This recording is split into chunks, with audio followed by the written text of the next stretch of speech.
Hello students. तो अब हम यहाँ पर पढ़ रहे हैं parallelogram law of vector addition.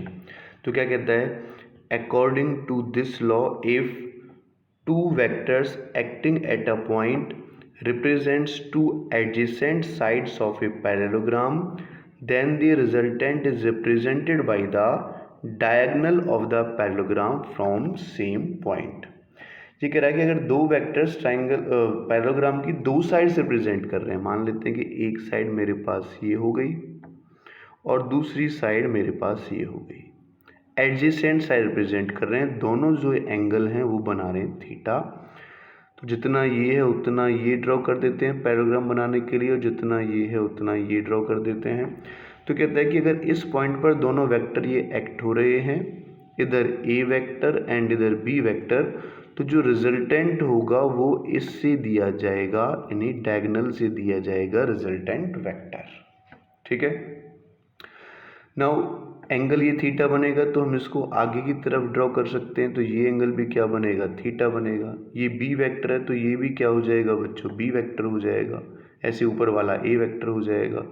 तो यहाँ से हमने एक परपेंडिकुलर ड्रॉ किया, इसको नेम दे दिया P Q R and S. यहाँ से मैग्नीट्यूड निकालेंगे हम रिजल्टेंट वेक्टर का। तो magnitude of resultant vector R vector. तो आर वेक्टर का मैग्नीट्यूड निकालेंगे। तो देखो हम राइट कर लेते हैं। अच्छा, आर हमने इसको नेम दे रखा है, तो इसको हम एस और टी नेम दे देते हैं। ये एस पॉइंट और इसको हमने टी पॉइंट नेम दे दिया है। तो from triangle P S T triangle से देखो, अगर मैं पी टी का स्क्वायर निकालूं तो वो किसके इक्वल होगा, पी एस का स्क्वायर प्लस एस टी का स्क्वायर। और पी टी कौन है, आर। तो ये R square equal to P S को मैं क्या ले सकता हूँ बच्चों, P Q plus Q S, है ना। पी एस यहाँ से यहाँ तक है तो इसको क्या लिख सकते हैं, यहाँ से यहाँ तक पी क्यू और यहाँ से यहाँ तक हो जाएगा ये मेरे पास क्यू एस। ठीक है, तो इसको मैं P Q plus Q S लिख सकता हूँ। अब मुझे पी क्यू की वैल्यू तो पता है लेकिन क्यू एस की वैल्यू नहीं पता, तो मैं यहाँ से इसकी वैल्यू निकाल लेता हूँ। From triangle Q S T से कॉस थीटा निकालते हैं। तो यहाँ से कॉस थीटा क्या हो जाएगा, बेस यानी क्यू एस अपॉन हाइपोटेन्यूज, यानी हाइपोटेन्यूज क्या है बच्चों, क्यू टी। तो यहाँ से क्यू एस किसके इक्वल हो जाएगा, क्यू टी कॉस थीटा, और Q S equal to Q T किसके इक्वल है, यहाँ से यहाँ तक ये बी के इक्वल है। तो क्यू एस क्या हो गया बच्चों, बी कॉस थीटा। सिमिलरली इसी ट्राइंगल से अगर मैं साइन थीटा निकालूं तो क्या हो जाएगा, परपेंडिकुलर कौन है, ये है एस टी, और हाइपोटेन्यूज कौन है, क्यू टी। ठीक है, तो यहाँ से अगर एस टी निकाला जाए तो एस टी क्या हो जाएगा बच्चों, क्यू टी साइन थीटा। ठीक है, तो क्यू टी कौन है, बी, यानी बी साइन थीटा मेरे पास आ गया एस टी। यानी ये तो मुझे मिल गया बी कॉस थीटा और ये मुझे मिल गया बी साइन थीटा। अब मैं यहाँ पर इसकी वैल्यू पुट कर सकता हूँ। तो देखो R square equal to P Q कौन है, ए, और क्यू एस कौन है, बी कॉस थीटा का क्या है, होल स्क्वायर। अच्छा, यहाँ पर एस टी स्क्वायर लिखना रह गया, प्लस एस टी कौन है, बी साइन थीटा का square. Now R square equals two, इसके स्क्वायर को ओपन कर लेते हैं, A square plus B square plus 2ab। B कौन है यहाँ पर, पूरा का पूरा बी कॉस थीटा है, एंड इधर क्या बचेगा, B square sine square theta. तो देखो इन दोनों में से बी स्क्वायर कॉमन ले लें तो आर स्क्वायर किसके इक्वल बचेगा, A square plus B square common ले लिया मैंने, तो कॉस स्क्वायर थीटा तो यहाँ पर बचा, और प्लस साइन स्क्वायर थीटा यहाँ पर बचेगा, और प्लस क्या रह गया, 2ab कॉस थीटा। तो ये किसके इक्वल होता है बच्चों, 1 के इक्वल होता है। तो आर मेरे पास किसके इक्वल आ जाएगा, A square plus B square plus 2ab cos theta का रूट। तो ये मेरे पास रिजल्टेंट वेक्टर का मैग्नीट्यूड निकल कर आ गया। अब डायरेक्शन की बात होगी, तो डायरेक्शन के लिए अगर मैं ये एंगल निकाल लेता हूँ तो मैं बता दूंगा कि ए के साथ रिजल्टेंट वेक्टर बीटा एंगल बना रहा है। ठीक है, तो हम इसकी डायरेक्शन निकाल लेते हैं, डायरेक्शन ऑफ आर। तो डायरेक्शन ऑफ आर अगर हम यहाँ से निकालते हैं तो from triangle P S T, तो कौन सा ट्राइंगल है, पी एस टी बड़े वाला ट्राइंगल है, तो यहाँ से मैं निकाल रहा हूँ टेन बीटा। तो टेन बीटा किसके इक्वल होगा बच्चों, परपेंडिकुलर अपॉन बेस। तो परपेंडिकुलर कौन है इसमें, ये है यहाँ से यहाँ तक का एस टी, और बेस कौन है, पी एस, जो ए प्लस बी कॉस थीटा के इक्वल है। तो इसको हम डायरेक्ट भी लिख सकते हैं, एस टी कौन है, बी कॉस थीटा, और बेस कौन है, A plus sorry S T कौन है, B sine theta, B sine theta, और ये कौन है, बी कॉस थीटा।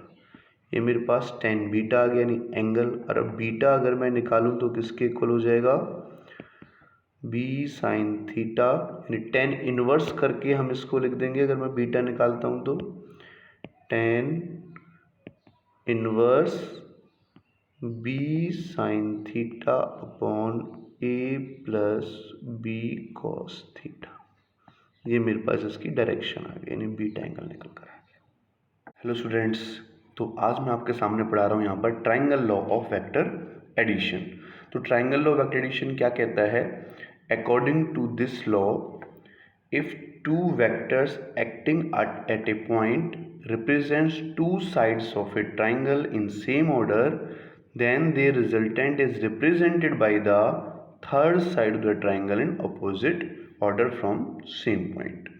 ये हमारा कह रहा है कि अगर हमारे पास यहाँ पर दो वेक्टर हैं, ये एक ए वेक्टर मैंने कंसीडर कर लिया, ये मैंने बी वेक्टर कंसीडर कर लिया। ठीक है, तो ये ट्राइंगल की अगर दो साइड्स रिप्रेजेंट कर रहे हैं तो जो इनकी थर्ड साइड होगी ये अपोजिट ऑर्डर में, ये इन दोनों का रिजल्टेंट देगी, जिसको मैं आर वेक्टर बोलूँगा। ठीक है, इस पॉइंट पर दोनों वेक्टर एक्ट हो रहे हैं, तो ये फर्स्ट साइड, ये सेकंड साइड, क्योंकि यहाँ पर हेड से टेल कनेक्ट है तो इस सेम ऑर्डर में बोला जाएगा इन दोनों को, और ये थर्ड साइड जो होगी वो अपोजिट ऑर्डर में बोली जाएगी। तो अब हम निकालेंगे इसका मैग्नीट्यूड, रिजल्टेंट वेक्टर का मैग्नीट्यूड। तो मैग्नीट्यूड ऑफ रिजल्टेंट वेक्टर यहाँ से हम कैलकुलेट करेंगे। देखो हमने इसको थोड़ा सा आगे बढ़ा देना ऐसे, तो जो ए और बी के बीच में एंगल होगा वो ये एंगल होगा थीटा। इसको मैं नेमिंग दे देता हूँ P Q S and T, हम इसको नेम दे देते हैं। तो मुझे रिजल्टेंट वेक्टर चाहिए आर, तो हम बात करेंगे from triangle P S T. तो पी एस टी से देखो, हाइपोटेन्यूज का स्क्वायर इक्वल टू बेस का स्क्वायर प्लस परपेंडिकुलर का स्क्वायर हो जाएगा।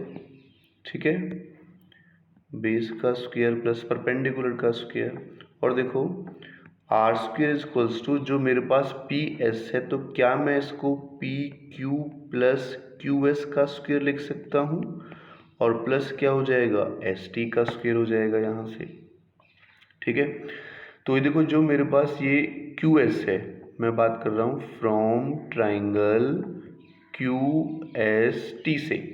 तो क्यू एस टी से देखो बच्चों, क्यू एस टी से अगर मैं कॉस थीटा निकालूं तो कॉस थीटा किसके इक्वल हो जाएगा, बेस यानी क्यू एस, और हाइपोटेन्यूज यानी क्यू टी के इक्वल हो जाएगा। और अगर यहाँ से क्यू एस निकाला जाए तो क्रॉस मल्टीप्लिकेशन से क्या हो जाएगा, क्यू टी कॉस थीटा आ जाएगा, ये यहाँ चला जाएगा।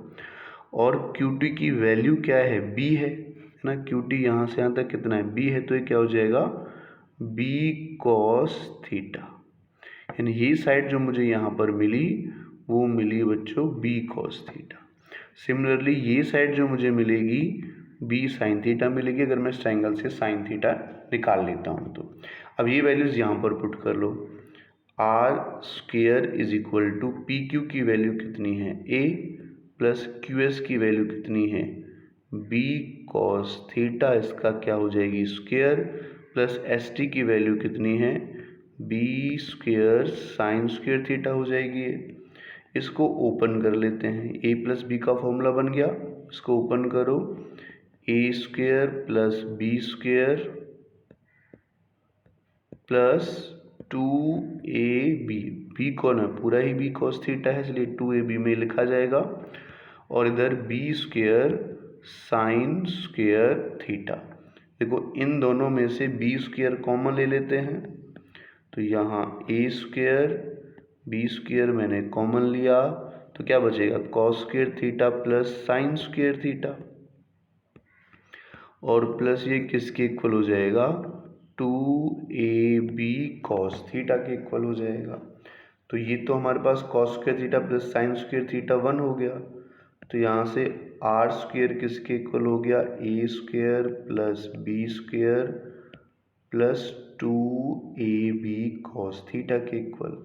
और यहाँ से अगर मैं आर निकालूँ तो A square plus B square plus 2ab cos theta का क्या हो जाएगा बच्चों ये रूट हो जाएगा। ये मेरे पास रिजल्टेंट वेक्टर का मैग्नीट्यूड आया। तो डायरेक्शन की बात कर लेते हैं। डायरेक्शन के लिए देखो अगर मैं ये वाला एंगल निकाल लूँ यहाँ से ये वाला एंगल, तो मैं बता सकता हूँ कि ए के साथ अल्फा एंगल बना रहा है ये, ठीक है। तो यहाँ से डायरेक्शन ऑफ आर निकाल लेते हैं, डायरेक्शन ऑफ आर वेक्टर। तो इसके लिए मैं इस बड़ी वाली ट्रायंगल में से पीएसटी ट्रायंगल में से tan थीटा निकाल लेता हूँ, ठीक है। फ्रॉम ट्रायंगल पीएसटी, तो वहाँ से मैं tan अल्फा निकाल रहा हूँ बच्चों। तो देखो tan अल्फा किसके इक्वल होगा परपेंडिकुलर यानी एस टी अपॉन बेस यानी पी एस, ठीक है। तो लिख देते हैं S T upon P S. अब एस टी कौन है बी साइन थीटा है, तो यहाँ पर लिख देंगे बी साइन थीटा, और पी एस कौन है A plus B cos theta है। तो हम यहाँ से कह सकते हैं कि अल्फा इज इक्वल टू हमें मिल जाएगा यहाँ से tan inverse B sine theta upon A plus B cos theta. ये हमारे पास डायरेक्शन निकल कर आ गई, इसके ट्रायंगल ऑफ वेक्टर एडिशन था।